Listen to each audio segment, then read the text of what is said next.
Professor, boa noite, aqui embaixo. Meu nome é Boa noite. Iago Rudá, sou repórter do GE.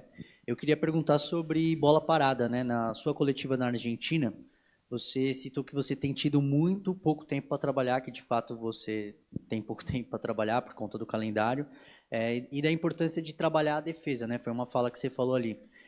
Nesse pouco tempo para aplicar as ideias que você tem para o Corinthians, de jogo, de tática e tudo mais, bola parada também é algo importantíssimo, foi o que resolveu o jogo hoje. Queria que você falasse sobre, por favor, o que você tem trabalhado nesses dias com os atletas e sobre a importância desse tipo de jogada que foi o que resolveu a partida aqui. Obrigado. Primeiramente, boa noite. Eu tenho trabalhado tudo que você possa imaginar, mesmo com pouco tempo. Muito vídeo, a gente dá uma priorizada no primeiro momento na parte defensiva, e aos poucos colocando um pouco de ideia de aproximação, que eu acho que é uma coisa que hoje deu para ver até mais do que nos outros jogos. E a bola parada, ontem foi o dia que a gente mexeu um pouquinho mais. Embora eles já tinham um repertório muito bom de bola parada antes de eu chegar aqui.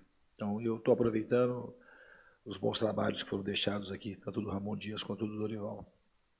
E só que a gente tem trabalhado intensamente. Todo minuto a gente está trabalhando alguma coisa com os jogadores, eles têm aceitado muito bem. É um time que tem muita fome, muita sede de crescer, de aprender coisas novas. Eu acho que isso tem sido o ponto mais positivo, essa vontade de absorver aquilo que eu tenho para passar. E eu tenho muita vontade também de me comunicar, de criar relações com o jogador de uma maneira rápida, para que as coisas consigam fluir de uma maneira positiva. Fernando, aqui no fundo, tudo bem? Rodrigo Vessoni, tudo bem? Rodrigo Vessoni, do portal Meu Timão. Você tinha vindo à Neoquímica Arena 7 vezes como adversário, né? Perdeu 4, empatou 2 e tinha ganhado só uma com o Fluminense. Domingo, hoje, 4 dias, 2 vezes aqui. Queria que você tentasse descrever hoje, agora, como é ter esse ambiente todo desse estádio a seu favor agora. Você consegue descrever para a gente? O meu sorriso já diz, né? É muito melhor. Vir jogar aqui é difícil. A torcida é diferente, o estádio, a energia que tem no estádio é diferente, a gente tem que se apropriar disso cada vez mais.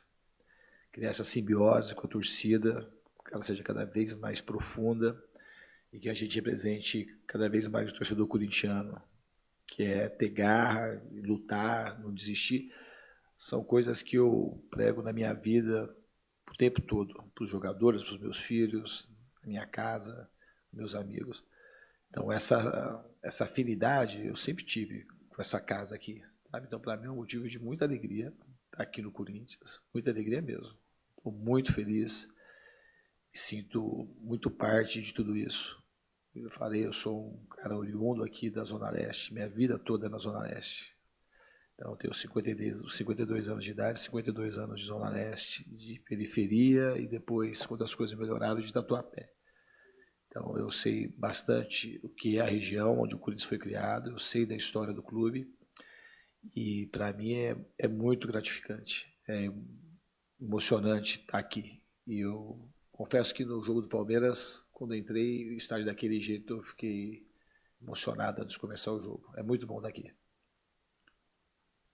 Diniz, aqui tudo bem? Boa noite, Marco Belo, Rádio Transamérica e TMC. A última vez que o Corinthians tinha repetido a escalação 3 partidas seguidas tinha sido em 2021, com o Silvinho como treinador há muito tempo. Agora, contra o Vitória, você vai precisar mudar por causa das expulsões contra o Palmeiras, né? Mas você acha que daria, se não fossem as expulsões, uma 4ª vez? Tem um limite em que os jogadores aguentam atuar? Eu digo isso porque, é claro, comparando com outros técnicos que estão mudando bastante os jogadores, é interessante você estar repetindo o mesmo time nesses primeiros jogos. Obrigado. Eu tenho um tipo de pensamento em relação a isso diferente, eu acho, da maioria. Eu respeito muito os dados fisiológicos, mas o jogador não é só um monte de osso e de músculo. Tem outras coisas que são muitas vezes até mais importantes. A maneira como os jogadores se conectam, a vontade de jogar, o momento que eles vivem. E se não tivesse ninguém suspenso, teria chance de repetir uma quarta vez. E a lesão e baixo rendimento tem um componente biológico, mas tem outros componentes que eles são muito desprezados porque eles não são quantificados. As pessoas não têm como mensurar. O medo, a coragem, a alegria, o entusiasmo, essas coisas não têm mensuração. E, sinceramente, essas coisas são o que mais me interessam. E você consegue se aproximar, mas de acertar essas coisas na conexão com os jogadores, perguntando, convivendo, estimulando e respeitando. É uma coisa, para mim, tem a parte que mede e a parte que sente. E eu acho que o futebol e a vida, para mim, é uma coisa mais de sentido que de medir. E então eu moldo meus trabalhos dessa forma, jamais desprezando o que a biologia está mostrando, mas integrando outros componentes para tomar as melhores decisões. Aqui, Fernando, Rafael Sgrilles, Energia 97. Aqui, o time do Corinthians consegue uma gordura importante na Libertadores da América, mas você olha para o Campeonato Brasileiro e o time está um pouquinho acima da zona do rebaixamento. É um dos ataques menos efetivos da competição, mas só que você tem uma missão de trazer o Rodrigo Garro novamente na sua efetividade. Com esse número reduzido de gols sofridos, a articulação de jogadas te preocupa ainda, porque o time do Corinthians fica maior tempo com a bola. Isso acontecia também com o Dorival. Mas o time chuta pouco no gol. Para você, a armação de jogadas e esse número reduzido de gols marcados, isso te preocupa? É um dado para a gente analisar. Eu acho que hoje a gente, embora tenha finalizado um pouco menos do que deveria, que eu concordo com a análise, a gente foi muito agressivo, a gente foi perigoso, a gente começou a chegar com bastante gente na área, com cruzamentos, e desses cruzamentos resultam escanteios, que resultam gols. Então, o Corinthians sempre teve muito mais perto de ganhar o jogo do que empatar ou perder. E no segundo tempo, mais do que no primeiro tempo. Isso é uma tendência, eu acho que natural do trabalho, com a fluência que vai ter, da gente ter um número maior de gols com bola em movimento e de elaboração maior de jogadas para ter um término mais efetivo. Então, acredito que com o tempo, mesmo com pouco tempo de treino que a gente tem, porque treinar é jogar, treinar tudo que dá, no espaço pequeno que tem, fazendo correções e estimulando os jogadores para a gente fazer essas correções. Eu concordo com o número de gols que a gente tem que aumentar. Eu acho que a defesa, que também estava sendo vazada em muitos jogos, 3 jogos sem tomar gol. Eu acho que isso é uma coisa fundamental para uma equipe que quer chegar na frente, principalmente no Campeonato Brasileiro. Então a gente tem que passar a fazer mais gols sem piorar a defesa, ao contrário, e melhorando o repertório defensivo, jogo após jogo, para a gente estar mais perto das vitórias. Diniz, aqui, Denise Tomás Bastos, TV Globo, aqui do ladinho. Eu queria que você me falasse, você falou bastante do que já vinha do Dorival, do trabalho, o que você consegue enxergar, o que você conversou com os jogadores, principalmente, para ter a sua cara já. A gente viu, ele acabou de falar também da retomada do Garro, o Bidon jogando um pouco mais pela ponta direita. O que você conversou com eles para mudanças táticas e também de postura, assim, para colocar um pouco da sua cara nesse Corinthians? Eu repito sempre que eu vou te responder. As pessoas atribuem a mim algumas coisas da parte tática, né? Eu não sou um cara que me limita a parte tática, ao contrário. A minha cara é isso que o Corinthians está mostrando. A cara principal de mim, todos os meus trabalhos, é um time que tem entrega absoluta pelas coisas, pela vontade de vencer, um time que vai se encorajando para jogar. E a parte tática, depois você vai lendo. O Bidon hoje jogou parte do tempo aberto, ele e o Kaique, parte do tempo perto da bola, então eles jogaram de uma maneira variada, conforme o jogo foi pedindo.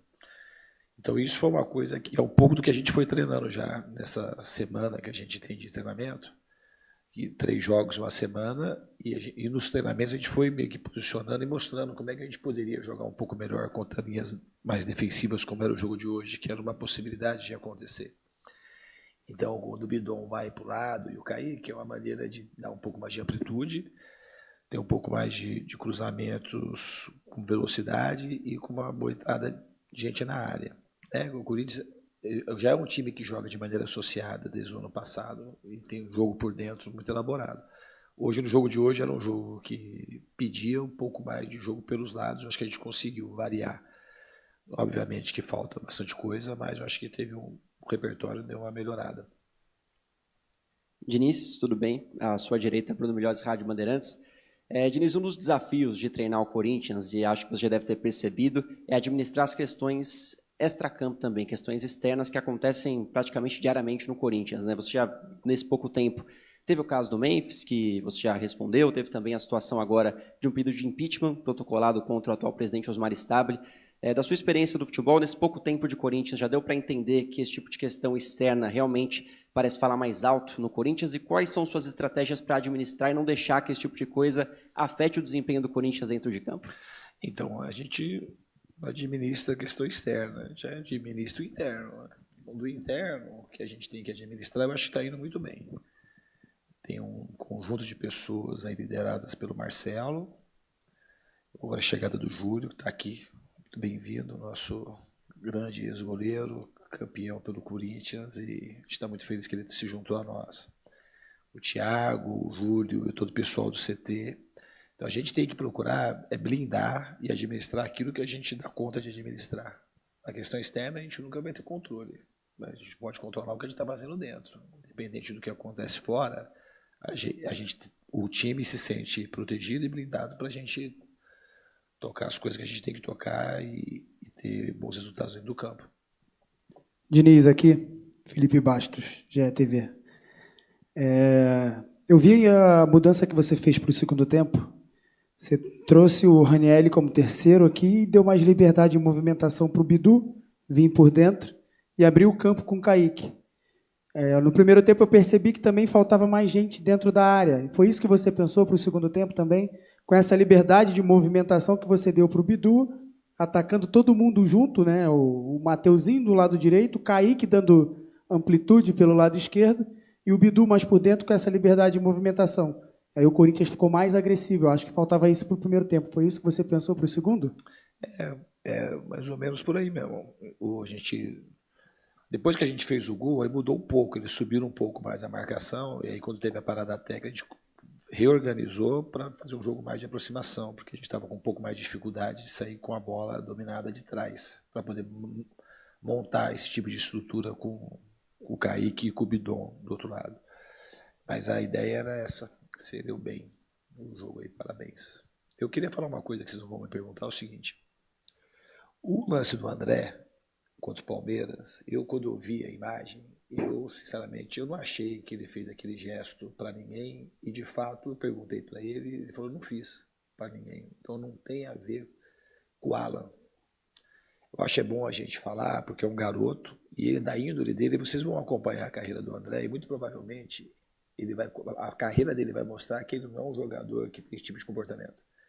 Ele falou que bateu a bola ou o braço do jogador perto da região ali genital e ele colocou a mão, mas não foi para provocar ninguém. Então vale o registro, porque eu confio muito no que ele falou e foi a impressão que eu tive vendo na imagem.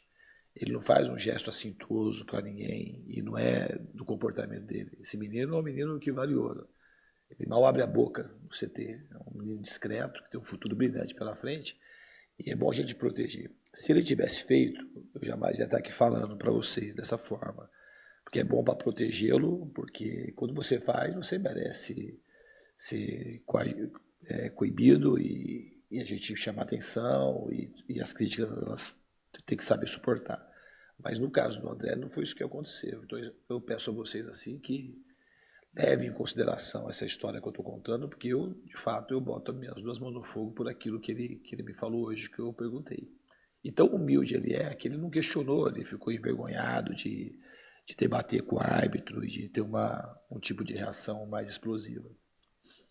Diniz, aqui à sua direita, Lucas Belotti, da Rádio Band News FM. Queria te ouvir sobre o André, né, mas sobre a outra parte, nada a ver com essa questão do jogo contra o Palmeiras. Oi, agora foi. Lucas Belotti, da Rádio Band News FM. Queria te ouvir sobre o André, mas não sobre essa condição. No seu primeiro jogo você falava que um dos seus trunfos era exatamente mudar uma movimentação do André, né, para que ele fosse um camisa 8, para que ele entrasse na área de frente, chegasse mais para finalizar. E nessas últimas partidas a gente tem sentido uma queda de rendimento um pouco do André, que vinha numa fase muito boa, ainda que ele tenha feito boas partidas, né, e essa questão do Palmeiras que não tem nada a ver com tática. Queria saber se você está satisfeito com essa sua mudança, se você acha que há um período de adaptação do André a essa nova função, ou se você acha que ele já está encaixado dentro do que você imagina para esse novo posicionamento dele também. Putz, eu respeito o superior, mas eu vou discordar de você assim, frontalmente. Eu acho que na Argentina foi um jogo mais difícil, mas acho que contra o Palmeiras ele estava sendo o melhor jogador do meio do campo. E eu acho que ele fez uma bela partida hoje também. Acho que ele ganhou a maioria dos duelos, é a posição dele. Eu gostei muito da partida do André. Eu acho que ele tem a posição dele é aquela. Ele pode jogar em outras funções. E acho, inclusive, pelo aquilo que ele vinha jogando nos jogos que eu assisti do Corinthians, ele teve uma melhora de rendimento e não uma queda de rendimento. Eu achei que no Palmeiras, enquanto ele esteve no campo, ele foi muito bem e hoje achei que ele fez um bom jogo também. Boa noite, Fernando. Aqui no meio, o João Vitor, do Portal O Gol. Estou aqui na sua frente. Fernando, eu queria ressaltar um ponto que desde que você chegou e assumiu o comando, o Corinthians ainda não foi vazado. E eu queria que você fizesse uma análise rápida desse ponto da defesa e também comentasse um pouco sobre a adaptação para o seu estilo de sair com passes curtos.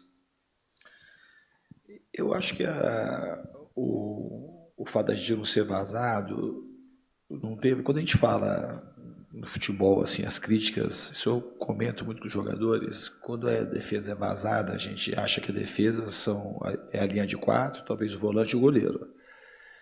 E a defesa não está sendo vazada porque existe um comprometimento, esses 3 jogos, vou falar só da minha, depois que eu cheguei aqui, existe um comprometimento muito grande dos 11 jogadores em defender. Talvez a imagem mais, talvez não, a imagem mais bonita do jogo, ou talvez os 3 jogos, dos 3 jogos não, quando o Palmeiras teve muita coisa defensiva muito bonita. Falando do jogo de hoje, a imagem mais bonita do jogo de hoje foi no final do jogo, o escanteio que era nosso, em 4, 5 segundos, o Pedro Raul, ele saiu da área adversária e estava defendendo o gol do Hugo. Então o sistema defensivo está funcionando por conta disso, da colaboração de todos os jogadores. Em relação ao meu estilo, os jogadores aos poucos eles estão assimilando e eu acho que a assimilação está sendo rápida. Estou bem contente com aquilo que eu tenho visto nos treinamentos e nos jogos. Diniz, boa noite. Aqui à sua direita, João Dallara, da TV Globo, aqui.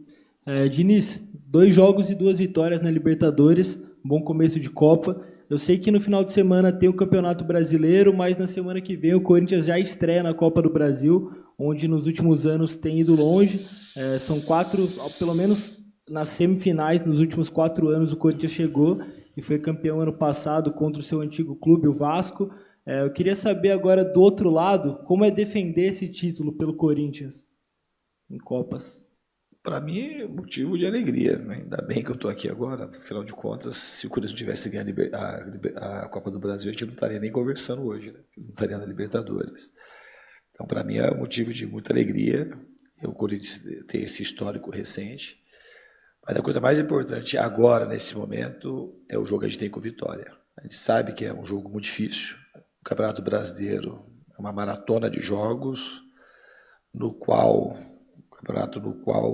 de verdade são 38 decisões. Então a gente tem um jogo decisivo no fim de semana contra o Vitória, pouquíssimo tempo para treinar, um jogo desgastante. A gente jogou contra o Palmeiras menos de 72 horas, não, um pouco mais de 72 horas atrás. E a gente teve que se esforçar muito hoje também para ganhar esse jogo, e a gente vai ter menos de 72 horas para jogar contra o Bahia, com desgaste, com viagem. Na Bahia, o jogo sempre é contra o Vitória, né? Eu falei Vitória? Contra o Vitória o jogo é sempre difícil jogar no Barradão, é um gramado diferente e é um time bastante forte. Obrigado, Diniz. Boa noite a todos. Boa noite. Vai, Corinthians!